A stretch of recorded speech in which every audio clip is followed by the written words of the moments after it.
സിനിമാഭിനയം നിർത്തി വിദേശത്തേക്ക് പോകാൻ തയ്യാറായിരുന്ന നടൻ സൂര്യയുടെ കരിയർ മാറ്റിമറിച്ച ഒരു സിനിമ റിലീസായ സീസൺ.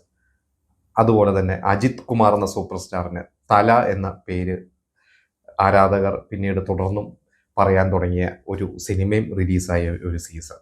ഇങ്ങനെ ഒരുപാട് പ്രത്യേകതകൾ നിറഞ്ഞ ഒരു പൊങ്കൽ സീസൺ ഉണ്ട്. 2001 പൊങ്കൽ സീസൺ. ആ ഒരു പൊങ്കൽ സീസണിൽ ആ ഒരു സീസണിൽ റിലീസായ തമിഴ് സിനിമകളെ കുറിച്ചാണ് ഇന്ന് നമ്മൾ ഡിസ്കസ് ചെയ്യാൻ പോകുന്നത്.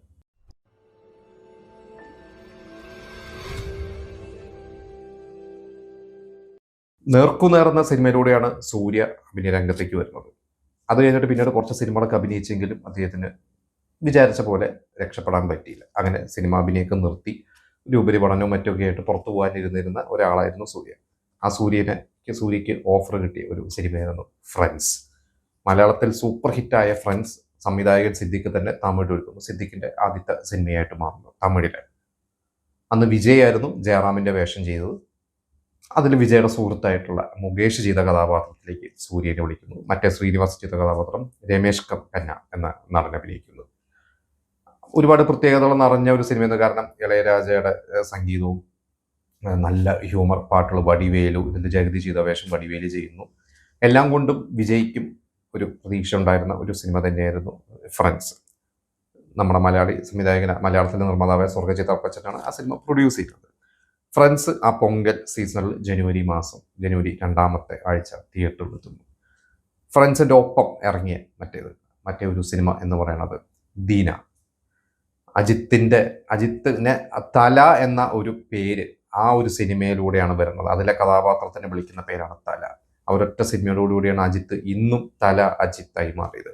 മുരുകദാസ് എന്ന സംവിധായകൻ എസ്.ജെ. സൂര്യയുടെ അസിസ്റ്റന്റായിട്ട് വർക്ക് ചെയ്തിരുന്ന മുരുകദാസ് അജിത്തിന്റെ ഒരു ഡേറ്റ് കിട്ടുന്നു. എസ്.ജെ. സൂര്യയുടെ സിനിമകളിലൊക്കെ അജിത്ത് അഭിനയിച്ചിട്ടുണ്ട്. അന്ന് അജിത്തിന് മുരുകദാസിന് അജിത്ത് ഒരു ഡേറ്റ് കൊടുക്കുകയും മുരുകദാസ് ഒരു കഥ ഉണ്ടാക്കുകയും സുരേഷ് ഗോപി എന്ന നമ്മുടെ മലയാളത്തിലെ സൂപ്പർ സ്റ്റാറിന്റെ തമിഴിലേക്കുള്ള എൻട്രി ആയിരുന്നു. ശക്തമായിട്ടുള്ള ഒരു കഥാപാത്രമാണ് സുരേഷ് ഗോപി ചെയ്തിട്ടുള്ളത്. അതിൽ ലൈലിയായിരുന്നു അജിത്തിന്റെ നായികയായിട്ട് വന്നത്. നഗ്മ ഒരു ഗസ്റ്റ് റോള് അതിലൊരു സോങ് സീക്വൻസിൽ അഭിനയിച്ചിട്ടുണ്ട്. ശരിക്കും എനിക്ക് വസുന്ധരദാസ് അജിത്തിന്റെ തന്നെ മുമ്പ് സിനിമയിലൊക്കെ അഭിനയിച്ചിട്ടുണ്ട്. വസുന്ധരദാസിനെ നായികയാക്കാനായിരുന്നു അതിൽ പ്ലാൻ ചെയ്തത്. പക്ഷെ പല ഡേറ്റും കാര്യങ്ങളൊക്കെ ക്ലാഷ് ആയിട്ട് വസുന്ധരദാസിനെ അഭിനയിക്കാൻ പറ്റിയില്ല. അങ്ങനെയാണ് ലൈല ആവേശം ചെയ്യുന്നത്. യുവൻ ശങ്കർ രാജയുടെ തകർപ്പൻ മ്യൂസിക്കാണ്. എനിക്ക് തോന്നുന്നു യുവൻ ശങ്കർ രാജയുടെ ഒരു സമയം തുടങ്ങുന്ന ഒരു കത്തിക്കേറുന്ന ഒരു സമയമായിരുന്നു ആ 2001. അതായത് 2002 തുള്ളുതലം അങ്ങനെ കുറെ നമുക്കറിയാം. യുവൻ ശങ്കർ രാജ പിന്നെ തിളങ്ങി, ഹരിജയരാജും ഒപ്പമുണ്ട്. പക്ഷെ യുവൻ ശങ്കർ രാജയുടെ ഒരു പ്രതാപകാലമായിരുന്നു അത്. ഈ ഒരു സിനിമയും അന്ന് ഫ്രണ്ട്സിന്റെ ഒപ്പം തന്നെ തിയേറ്ററിലെത്തി. 2-3 ദിവസമായിരുന്നു തിയേറ്ററിലെത്തിയത്.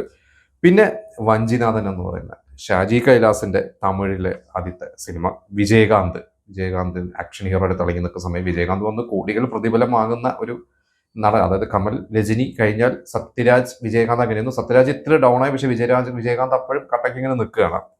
അതിൽ സാക്ഷി ശിവാനന്ദാണ് നായിക. പിന്നെ പ്രകാശ് രാജ് ഉണ്ട്, രമ്യ കൃഷ്ണൻ ഉണ്ട്. അതിൽ പ്രകാശ് രാജിന്റെ ആ ഒരു ശക്തമായിട്ടുള്ള കഥാപാത്രത്തിന് ആദ്യം സുരേഷ് ഗോപിനെ അഭിനയിപ്പിക്കുന്നത്. സുരേഷ് ഗോപി എനിക്കൊന്ന് സമ്മതിച്ചതുമാണ്, പക്ഷെ പല കാരണങ്ങളും നടന്നില്ല. അങ്ങനെയാണ് പ്രകാശ് രാജ് വേഷം ചെയ്യുന്നത്. പിന്നെ കലാഭവൻ മണിയുണ്ട് അതിലൊരു തിരക്കടില്ലാത്തൊരു വേഷത്തിലുണ്ട്. പക്ഷെ കലാഭവൻ മണിക്ക് അതിനുശേഷം വന്ന ജെമിനിയാണ് ഒരു ബ്രേക്ക് ആയത്. വഞ്ചിനാഥനും ഒരു വേഷം ചെയ്തു അതിൽ. ഇത്രയും സിനിമകളാണ് പ്രധാനമായിട്ടും അതിലുള്ളത്. പിന്നെ സത്യരാജിന്റെ ലൂട്ടി എന്ന് പറഞ്ഞൊരു സിനിമയുണ്ട്. ഞാൻ ഇതിനു വേണ്ടി ആ സിനിമയെ കുറിച്ചൊന്ന് സെർച്ച് ചെയ്തു. ആ ഒരു സിനിമ അന്ന് ബി ക്ലാസ് സി ക്ലാസ് തിയേറ്റേഴ്സിലൊക്കെ അത്യാവശ്യം ഓടിയ സിനിമയാണ്. ഒരു ട്രിപ്പിൾ റോള് സത്യരാജ് അഭിനയിച്ചൊരു സിനിമയാണ്. അച്ഛനും മക്കളും ഒക്കെ ആയിട്ട് അതൊരു കോമഡി ഫൺ സിനിമയാണ്. അതിലൊരു വടിവേലും ശക്തമായിട്ടൊരു കഥാപാത്രം ചെയ്തിട്ടുണ്ട്. റോജയുണ്ട്. ഞാൻ അതിന്റെ കഥയൊക്കെ ഒന്ന് വായിച്ചു നോക്കിയപ്പോൾ അന്നത്തെ കാലഘട്ടത്തിൽ ഓടാൻ പറ്റിയ ഒരു സാധനമാണ്. എനിക്ക് തോന്നുന്നത് സി ക്ലാസ്സിലൊക്കെ സത്യരാജ് അന്ന് കുറെ കോമഡി സിനിമകൾ പിന്നെ 2000-ന് ശേഷമൊക്കെ ചെയ്തിട്ടുണ്ട്. അതിൽ അദ്ദേഹത്തിന്റെ മകനും അഭിനയിച്ചിട്ടൊക്കെ ഉണ്ട്. കോവേ ബ്രദേഴ്സ് എന്നൊക്കെ പറഞ്ഞ സിനിമയൊക്കെ ഞാൻ അന്ന് തിയേറ്ററിൽ നിന്ന് കണ്ടതൊക്കെ ആയിട്ട് എനിക്ക് ഓർമ്മയുണ്ട്. എന്നാലും ഈ സിനിമയും അന്ന് സി ക്ലാസ്സിലും ആണ് കൂടുതൽ, അവർക്കാണ് കൂടുതൽ കണക്ട് ചെയ്തത്. ഉൾപ്രദേശങ്ങളാണ് കൂടുതൽ കണക്ട് ചെയ്തത്. പിന്നെ നാഗേശ്വരി എന്നും പറഞ്ഞിട്ടുള്ള ഒരു സിനിമ, അതൊരു ഭക്തി സിനിമ ഇങ്ങനെ എന്തോ ആയിരുന്നു. അത് രമ്യ കൃഷ്ണനും അതുപോലെ തന്നെ കരണും ഒക്കെയാണ് അതിൽ അഭിനയിച്ചത്. കരൺ എന്ന് പറഞ്ഞാൽ നമ്മുടെ മാസ്റ്റർ രഘു. പക്ഷെ അതൊന്നും ഞാൻ ആ സിനിമയെ കുറിച്ച് അധികം ഒന്നും കേട്ടിട്ടില്ല. ഈ അടുത്താണ് ഞാൻ ആ സിനിമയെ കുറിച്ചൊക്കെ കേട്ടത്. എന്തായാലും ഇത്രയും സിനിമകൾ ഇറങ്ങിയതിൽ ടോപ്പ് ലോസേഴ്സ് ദീനയും ഫ്രണ്ട്സും തന്നെയായിരുന്നു.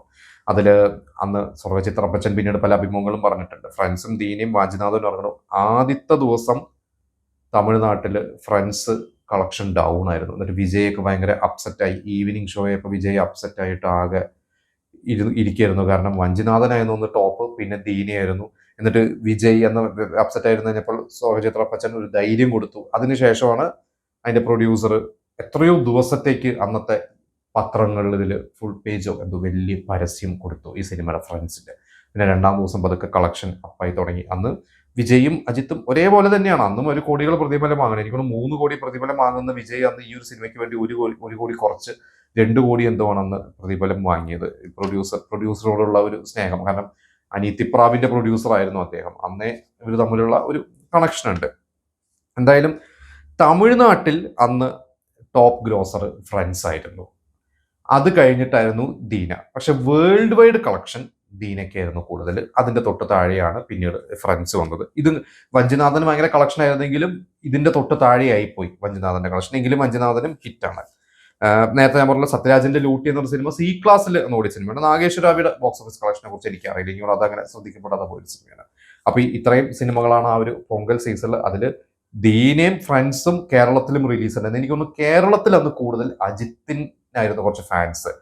പ്രത്യേകിച്ച് ഈ ഒരു സിനിമ അന്ന് സുരേഷ് ഗോപി അഭിനയിക്കുന്നു എന്ന പേരിലും കൂടി കുറച്ചും കൂടിയും ഒരു ആളുകൾ കൂടുതൽ കണ്ടതൊക്കെ ദീനയായിരുന്നു. ഞാൻ 2 സിനിമയൊന്നും തിയേറ്ററിൽ ഒന്നും പോയി കണ്ടിട്ടില്ല. പക്ഷെ പിന്നീട് കാസറ്റാണ്. അത് കാസറ്റ് ആണല്ലോ. കാസറ്റും പിന്നെ DVD ഒക്കെ ഒന്ന് VCD ഒക്കെ ഇറങ്ങി തുടങ്ങിയ സമയമായിരുന്നു അന്ന്. അപ്പോൾ അതൊക്കെ എടുത്തിട്ടാണ് ഈ സിനിമകളൊക്കെ പിന്നീട് കണ്ടിട്ടുള്ളതൊക്കെ. എന്തായാലും ഈ സിനിമയെ കുറിച്ചുള്ള നിങ്ങളുടെ എക്സ്പീരിയൻസ് പറയാം. എനിക്കൊന്ന് ഫ്രണ്ട്സ് ഒക്കെ പിന്നീട് ഇപ്പോഴും കോവിഡ് സമയത്തൊക്കെ അതിൽ വടിവേലുവിന്റെ സീൻസ് ഒക്കെ റിപ്പീറ്റ് ആയിട്ടൊക്കെ സോഷ്യൽ മീഡിയയിലൊക്കെ ഷെയർ ചെയ്ത് കണ്ടിട്ടുണ്ട്. നമ്മുടെ മലയാളം ഫ്രണ്ട്സിന് ഒരുപാട് മാറ്റങ്ങൾ അതിൽ കൊണ്ടുവന്നിട്ടുണ്ട്. കുറെ കഥാപാത്രങ്ങൾ എക്സ്ട്രാ കൊണ്ടുവന്നിട്ടുണ്ട്. അത് സിദ്ദിഖിന്റെ ഒരു ബ്രില്യൻസ് തന്നെയാണ്. തമിഴ് ഓഡിയൻസിന് വേണ്ടി കുറച്ച് അദ്ദേഹം മാറ്റി. വിജയ്ക്കും ഭയങ്കര ഒരു ഗുണമായിരുന്നു. അത് ഫ്രണ്ട്സ് ഒരു വിജയുടെ കരിയറിന് ഒരു ബൂസ്റ്റായി. സൂര്യക്ക് അതൊരു ഭയങ്കരമായിട്ട് ബൂസ്റ്റായിട്ട്. അത് കഴിഞ്ഞിട്ടാണ് പിന്നെ സൂര്യ ഹീറോ സെൻട്രിക് വേഷങ്ങളൊക്കെ ചെയ്യാൻ തുടങ്ങിയത്.